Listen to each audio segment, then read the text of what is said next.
to us. परमेश्वर का पुत्र हम पर प्रकट करें। In Jesus' name we pray. यीशु के नाम में हम प्रार्थना। Amen. Amen. Hallelujah. Hallelujah. Come on, you can be seated. आप बैठ सकते हैं।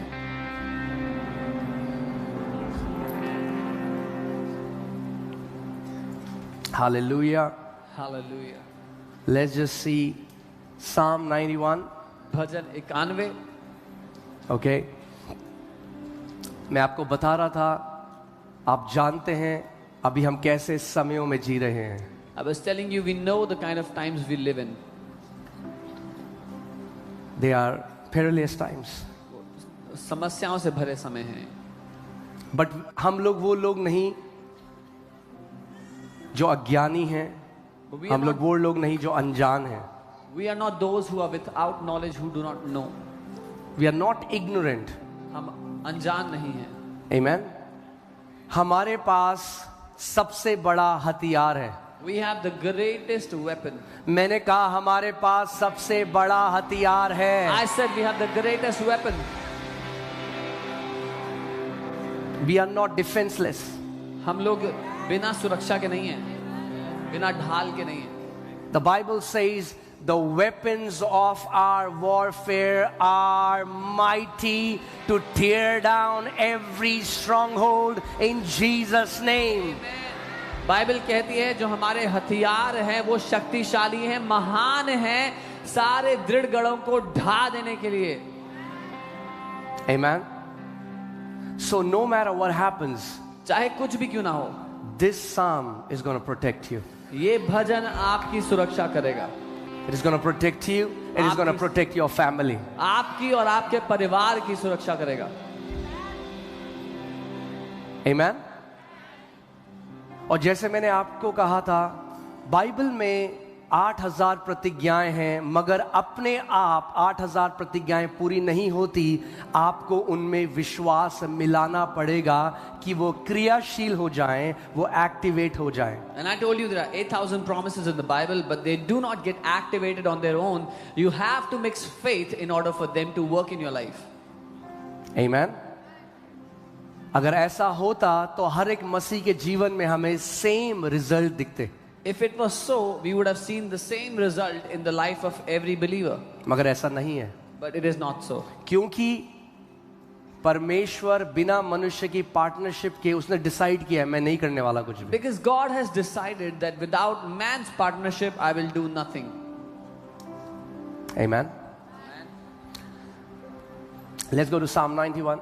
भजन 91 में चलते हैं। Now, Jewish जो स्कॉलर्स थे और Jewish ट्रेडिशन में ये माना जाता है कि ये भजन मूसा ने लिखा, मोसेस ने लिखा. The Jewish scholars, they believe that Moses wrote this psalm.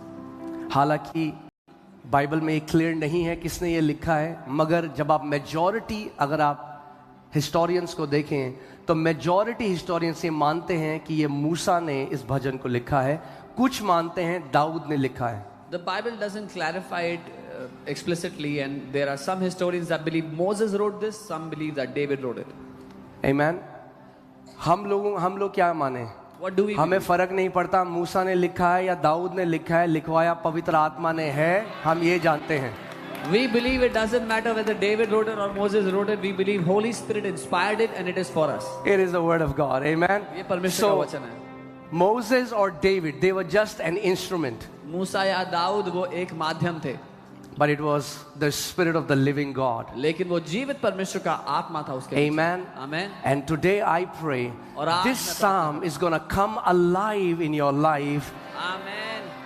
and it will be a refuge for you and your family till your last breath. ये भजन आज आपकी जिंदगी में जीवित हो जाएगा और आपके और आपके परिवार के लिए एक शरण स्थान ठहरेगा आपके अंतिम सांस तक, यीशु के नाम में। Okay, all right, so let's go.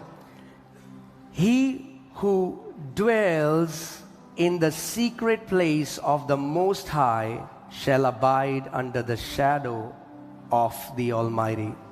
जो परम प्रधान के छाए हुए स्थान में बैठा रहे वह सर्वशक्तिमान की छाया में ठिकाना पाएगा. Now here this word dwells comes from the Hebrew word yeshab. यहाँ जो बैठा रहे जो शब्द है वो यशा सब शब्द से आता है। It means to remain, इसका मतलब है ठहरे रहना, to lodge, बने रहना, to take residency. या घर बसा लेना। हाँ, आप सोचो, आप घूमने के लिए जाते हो, आप सिंगापुर चले गए घूमने के लिए, Imagine you went to Singapore to 4 दिन 10 दिन, for क्योंकि 4 आपको days, पता है मुझे वापस आना है। because you knew you had to come back. आप एक टूरिस्ट की तरह, एक विजिटर की तरह किसी दूसरे देश में जाते हो। You go to a different country as a tourist. मगर फिर कुछ लोग हैं जो रेजिडेंसी ले लेते हैं वहां की, But then there are some people that take the residency of that क्योंकि उन्हें पता है अब मुझे वापस नहीं आना, country, because they know they don't want to come अब back. वहां जाना है तो वापस नहीं आना। They want to go there but not come back. और ये उन्हीं लोगों के लिए है जिन्होंने परमेश्वर के पास जाना है पर वापस नहीं आना। इन्होंने रेजिडेंसी ले ली है परमेश्वर के साथ। This is for those who have to go to God and not come back. They have taken permanent residence with Him. Amen. Amen. They don't treat him like a motel or a lodge that they check in and they check out. They know now my God is my dwelling place. वो परमेश्वर के साथ एक hotel की तरह व्यवहार नहीं करते कि चेक इन किया चेक आउट किया, पर उनको पता है कि ये मेरा परमानेंट निवास स्थान है, हमेशा का घर है। Amen. It means to move to a place and stay there. इसका मतलब है एक जगह जाना और वहां बस जाना। ये अंतर है। बहुत सारी भीड़ आ जाती है, वो देखते हैं, हम ट्राई करते हैं, हम यीशु को भी देख लेते हैं, हम सबको देख रहे हैं तो यीशु को भी ट्राई करते हैं। ये उन लोगों के लिए नहीं लिखा है, ये उन लोगों के लिए लिखा है जिन्होंने जान लिया है मेरा यीशु मेरा धाम है, मेरा शरण स्थान है और मैं जीवन भर उसमें रहूंगा। This is not for those who try Jesus among other things, but this is for those who have known that Jesus is my permanent abode, my house forevermore. Amen. That's why the Bible says they dwell in the secret place. इसीलिए Bible कहती है कि वो उसमें बैठा रहे, उसमें ठहरा रहे। Among all the meanings of this word, a meaning that I really love was one of the meaning here is to marry. इस सारे शब्दों में से जो एक शब्द मुझे बड़ा पसंद आया वो है कि शादी कर लेना। Hallelujah. How many know that he is the bridegroom and we are the bride? कितने जानते हैं कि वो दुल्हा है और हम उसकी दुल्हन है। और जब एक दुल्हन और दूल्हा शादी करने जाते हैं, वो जानते हैं अब मेरे जीवन में इस व्यक्ति को छोड़कर और कोई भी नहीं, और आखिरी सांस तक मैं वफादार रहूंगा अपने पार्टनर के। And when a bride and groom they marry, they know that this is the only person for my life and I will be faithful to them till my very last breath. And that's what it means when I dwell in his presence. He is my Lord, he is my husband, he is my father, he is my helper, and there is no one else that I will turn to no matter what.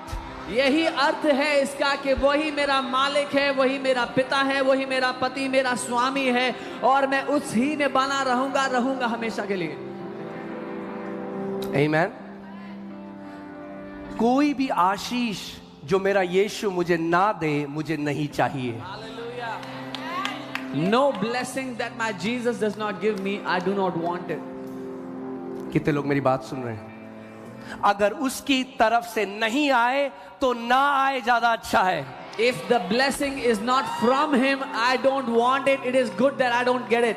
Because it's not a blessing, it shall be a curse. क्योंकि वो आशीष नहीं, वो श्राप ठहरेगी।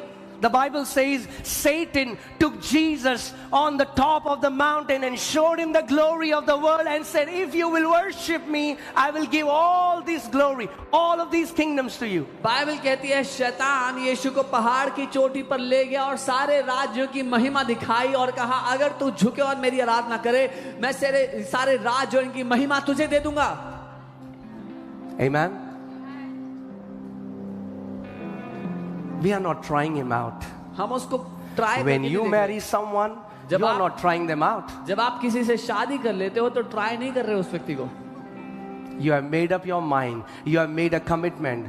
All my life, I shall be faithful to my partner. आपने ठान लिया, वाचा ले ली कि जिंदगी भर मैं अपने जीवन साथी के साथ विश्वास योग्य रहूंगी। And this psalm is talking about those people. और ये भजन उन ही लोगों की बात कर रहा है who have made the Lord their dwelling place. जिन्होंने प्रभु को अपना घर, अपना बसेरा बना लिया है। You know, when I got saved, I was persecuted. जब मैंने उद्धार पाया मुझे बहुत सताया My गया। friends left me. मेरे दोस्तों ने My छोड़ दिया। mom and dad misunderstood me. Mummy papa ने मुझे गलत My समझा। relatives started to spread rumors. रिश्तेदारों ने अफवाहें फैलाना शुरू कर दिया झूठी।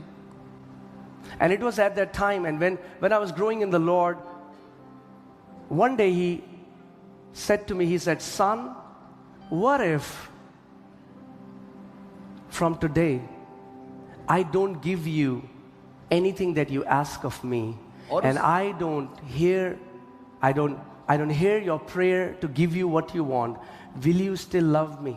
और उस समय जब मैं बढ़ रहा था, एक दिन प्रभु ने मुझसे बात की और कहा, क्या होगा बेटा अगर जो कुछ तुझे चाहिए वो मैं तुझे ना दूं, और जो कुछ तू प्रार्थना करके मुझसे मांगे वो मैं तुझे ना दूं, तो क्या तू फिर भी मुझसे प्यार करेगा?